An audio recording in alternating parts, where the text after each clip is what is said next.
Hi, I'm Heather Moore, and this is the Cable News Roundup for May 18th. I'll start with Fox News and the O'Reilly Factor.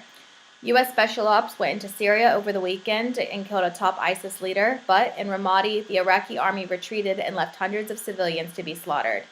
O'Reilly says President Bush and Obama did not handle foreign affairs with Iraq well. He stresses that we have to do something about ISIS, but he doesn't give his own solution, but it's clear that he believes international ground troops should be sent in. He talks about outlaw motorcycle gangs across the country after a 5-gang shootout in Waco, Texas, and they have a segment where they go around and ask people if they're proud to be an American. On the Kelly Files, she talks about the Iraqi army losing Ramadi to ISIS, and Chris Christie is a guest. He's thinking about running for president in 2016, although he hasn't announced yet. On Hannity, he has a big segment on Ramadi.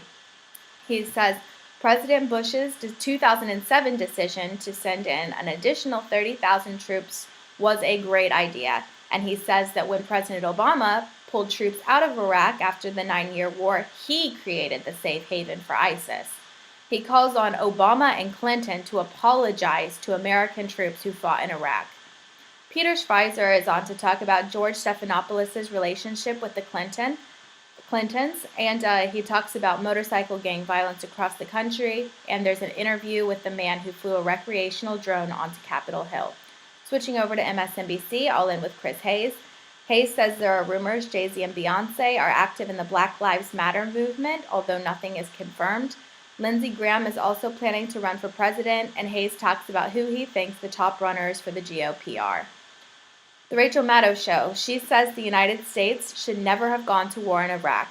The invasion was not based on an intelligence error, but based on blatant lies to the public by the Bush administration. She says the nation needs to confront the question, how did we go to war on the basis of a deliberate lie?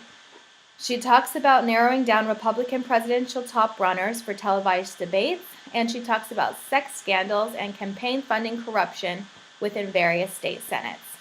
The Last Word with Lawrence O'Donnell. He talks about the Iraqi military fleeing Ramadi after just 2 days of battle.